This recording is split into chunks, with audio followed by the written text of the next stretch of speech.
definition of capitalism explained as the extent to which an economy, and I quote, is based upon exchange. So Bunger's definition of capitalism is, and I quote,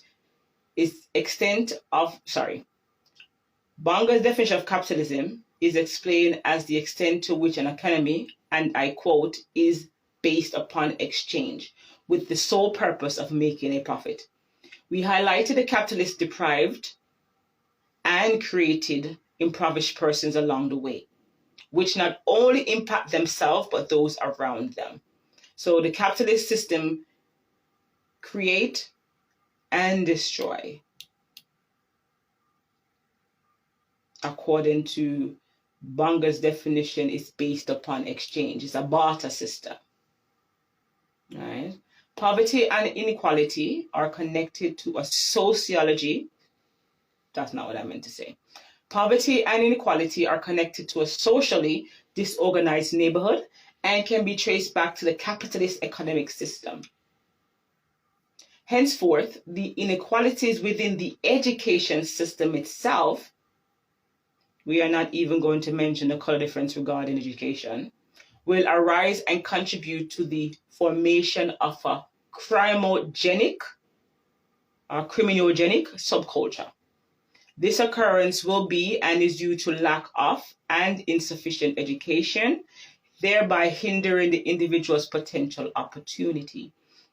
So that, let me regurgitate overview. Capitalist, a mode of production. Private owners,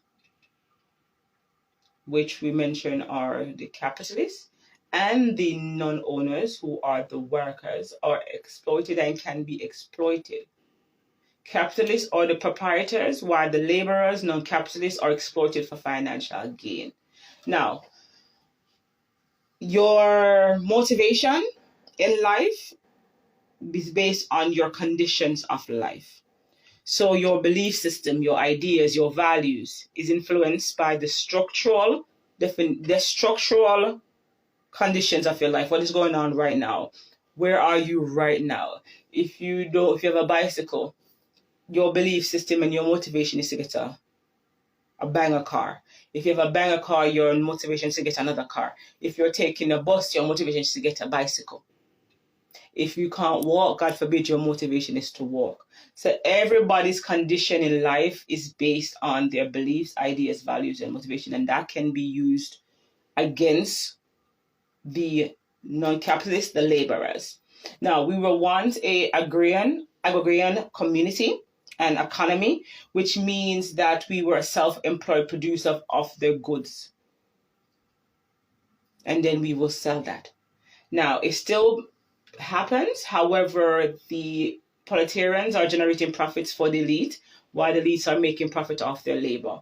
So the non-workers, the non-capitalists, the non-elitists, they are working in the fields, working in the offices, working in wherever they're working. Some of them work in a little corner shop. Some of them working in a manufacturing, clothing, shoes,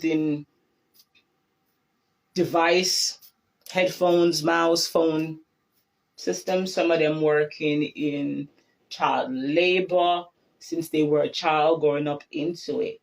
So again, go back to the conditions of your life can be used against you. Now, when we shifted that motion, we went from that to a conflict theorist approach, in which it said that the state is controlled by an upper class. State is an extension of an institution. So the state doesn't just mean a country, a city, a state. It could be an institution, a business, a workplace, a family, in times. A fundamental element of conflict is inequality. Is a fragile state and must be controlled by force. And the conflict theorist approach, inequality is a fragile state and must be controlled by force. And then functionalism theory, on the other hand, appeals for people to have autonomy, so they can earn all the achievements with no specificity as a barrier, and success falls under the umbrella of themselves. That is what we've been discussing today in regards to today's topic is Marxist theory in society and how Marxist theory applies to today's society.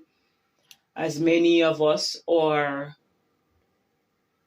hopefully non-capitalist in the sense that exploiting, using an individual's conditions against them, using inequality and their social poverty to utilize them. Poverty and inequality are connected to a sociology, to a social disorganized neighborhood, and can be traced back. So if your neighborhood is not really stable, whether it's via crime, drugs, unemployment, which unemployment can lead to crime and drugs, so it's a tautological process.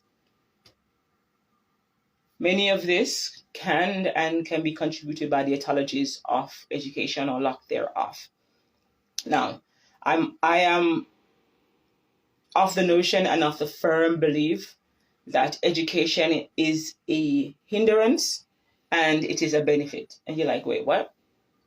Look how many doctors, teachers, and nurses you know that can't have a job. Look how many electrician, plumber you know that cannot have a job. Look how many teachers left school and still don't have a job. So that leads them to criminality. And then you have, on the other hand, yes, those who don't have education who goes into work, but you have another, those who don't have education, and then they lead themselves to criminality because they have to find other means and methods in order to gain money, take care of their family, take care of themselves. And crime, many people don't think of this as crime, but it is.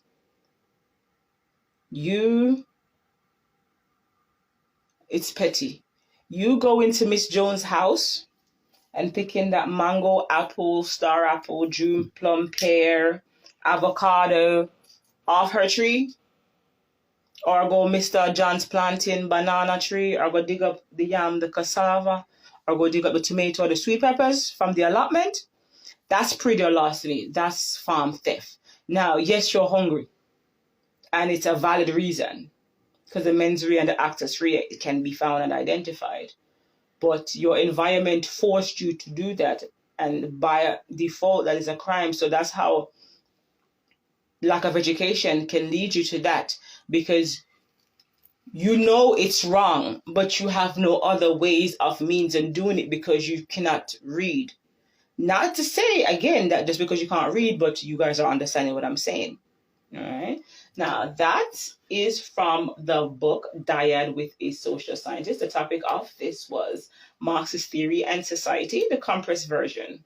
All right. It is found in Dyad with Social Scientist. That can be purchased on bnvirgo.com. That's B as in boy, N as in Nancy, Virgo as in the star sign, but it's a last name.com. bnvirgo.com. There's a link on thebestincreator.com to take you over to purchase this book. There's also another book, Why Are Black People Overrepresented Within the Criminal Justice System, that will be identified and